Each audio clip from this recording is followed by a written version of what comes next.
Hello, everyone, and welcome to Hello. this episode of drum rolls, the amazing, wonderful Pragmatic Practitioners. And today we have our talk in English. We've had a couple of videos in German before, but today we have the English edition of the inspiration of the Pragmatic Practitioners. The Pragmatic Practitioners are people who have done many pragmatic psychology classes and they've learned how to use the tools in their work.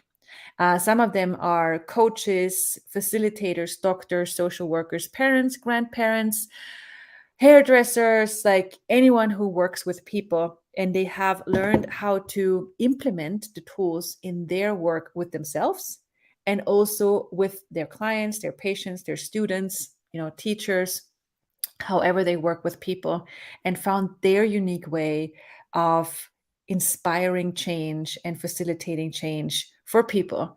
And this whole pragmatic practitioner movement is a whole program where people have done a lot of classes and they continuously use the tools for themselves, and they also continuously are eager to find out more and explore more about working with these tools and working with change and inspiration. So I'm very, very, very, very grateful for this group of people who is like on the creative edge of a different way of creating change and facilitating change. And facilitating means making things easier. So today, with no further ado, we have Miss Elisabeth, Bina, and Tuuli Paaksi.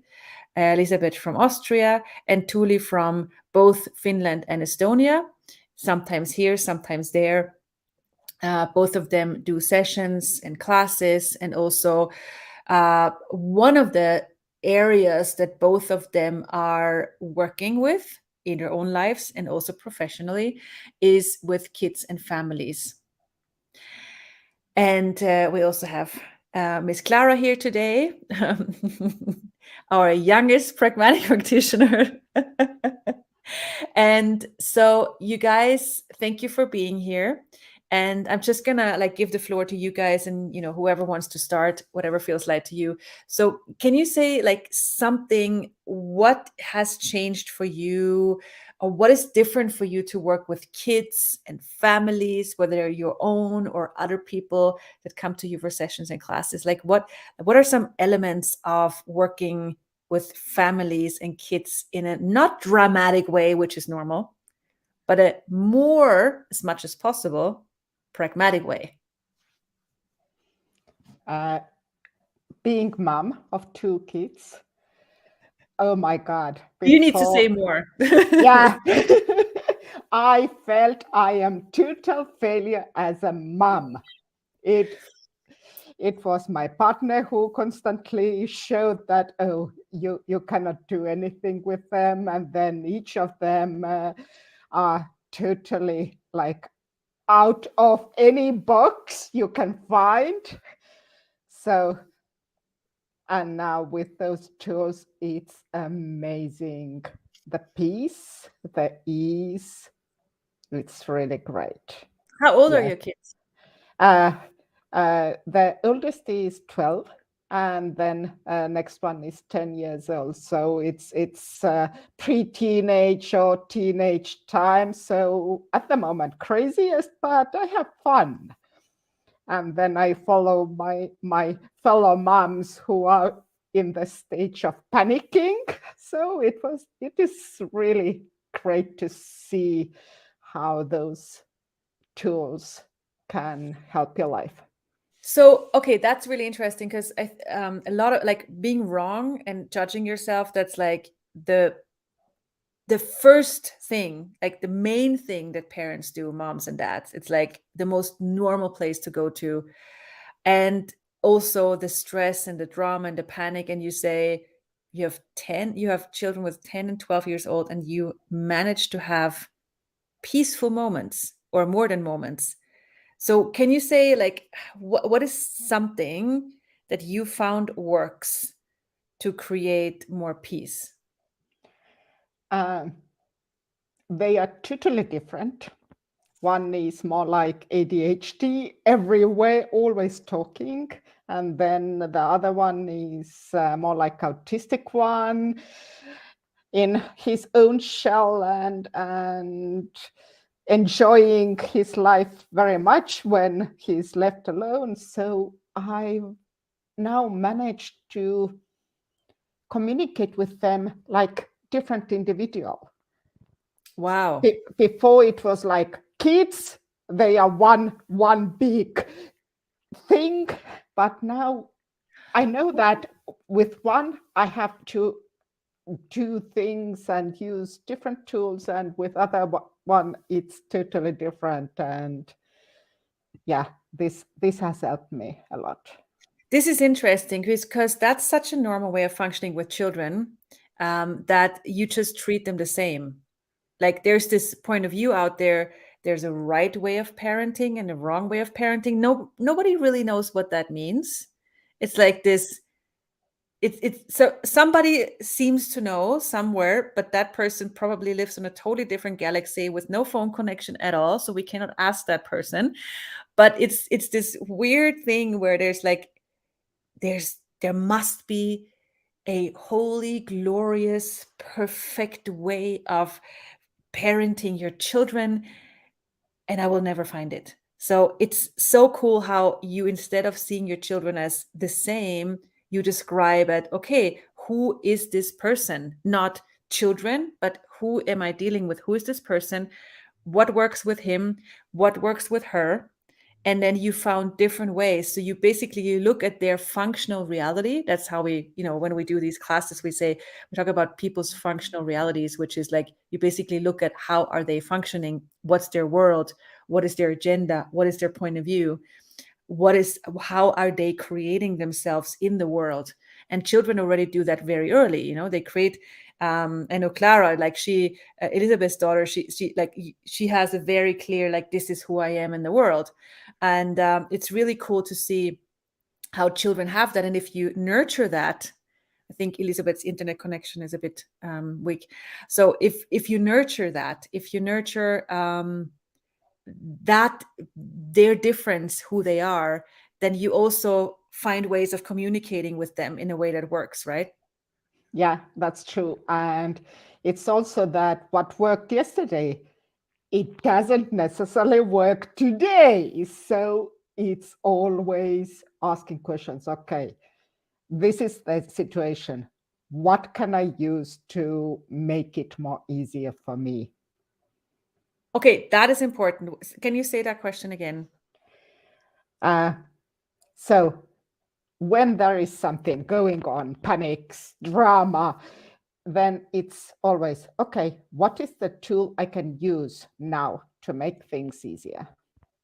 And you said so brilliantly, making it easier for me. Yeah, And making it easier for me, being bad mom, not thinking of those kids, but thinking of me. yeah, but that's so pragmatic. Yeah. Right? So can you say more about... If I don't feel well, then my kids don't feel well. Yeah. So if I have this ease and this fun and this joy being with them, then they like to be with me. Yeah. So if I try to make or design myself acting for them only, it doesn't work in long run. Yeah. It can And work that's for smaller moment, but I will get tired and I will get pissed off. And there's so much wrongness when you, as a parent, as a mom, look at yourself, like, do make yourself happy and include yourself.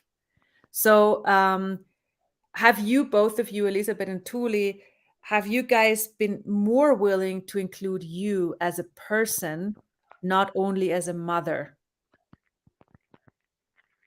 Yeah. Definitely. Yeah.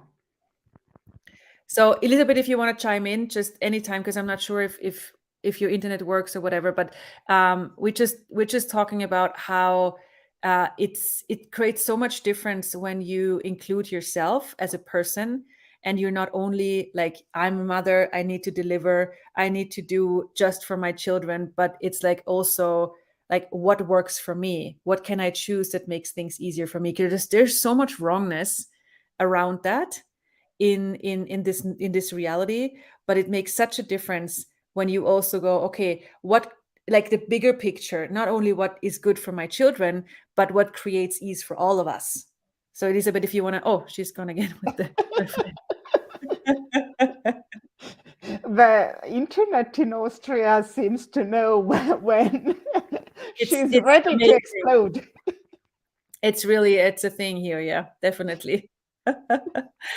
So no, but it's really like the yeah, so that is something you all can look at. I mean, I worked with this woman in New Zealand. Actually, I had a client in New Zealand, and she had this 10-year-old daughter who has who, well, it's many years now, so she's like, an adult by this time, but at that time she was 10 years old, and she had ADHD, and she just got the diagnosis, and the mom was totally all over the place with, oh my god, what do I do? Because she was so hyperactive and so all over the place and so like crazy going.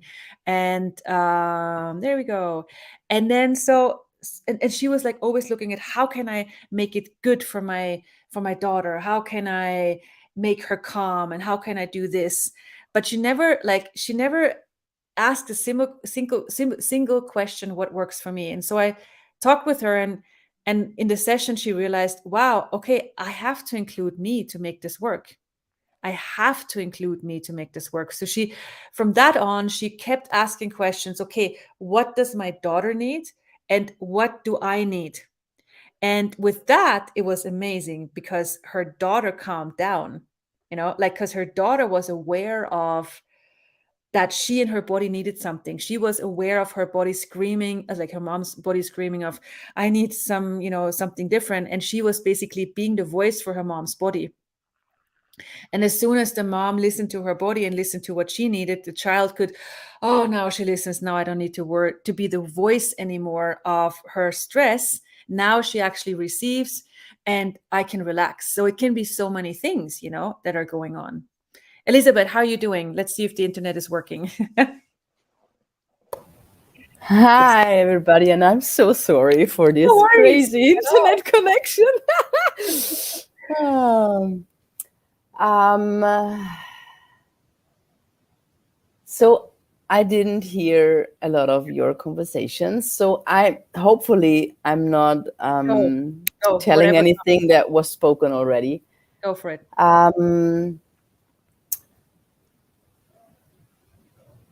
The last days, there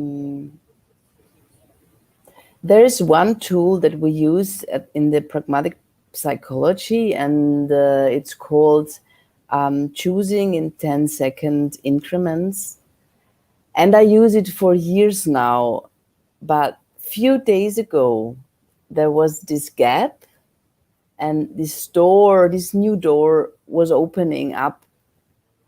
It was kind of, I really asked myself, okay, if there is really nobody in the morning or during the night, no children around me,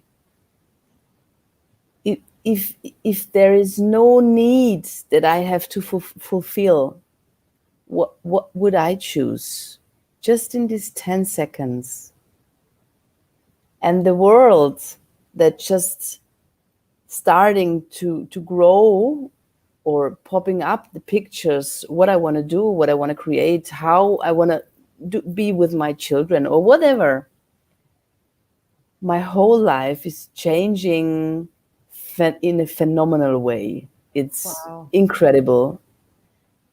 And I'm so, and I'm so blessed. I had a talk with a client, and she's also a mom, and she told me, like, the space you are offering the clients is there are no words for it, because you have no conclusions, no there is no way to be wrong. That. And that is it's freaking me out actually right now. And that's a space, that's a kind of a gift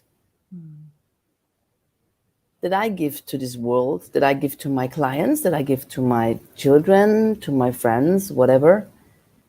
And I really, it synced in me, and I really realized it. That's what I have to give. A place, a space where you just write, no matter what you're choosing. It's, Wow. It's your choice. That is so huge. Like what you say, there's no way you can be wrong. Yeah. Just that. I mean, if you guys listening to that, it's like, let that sink in. There's no way I can be wrong. And now apply it to you with your family, like you having your parents, your family, you being a family member, and if you have kids, with your own kids. Like this is huge. Like there's no way I can be wrong. Yeah. Now what? And then you say this tool with choosing in 10 seconds increments. Like is there anything you discover when you work with kids, your own or other people's kids, like how this plays out with choosing, like basically choose every 10 seconds. So do you have anything, what that creates or how that works with children? Yes.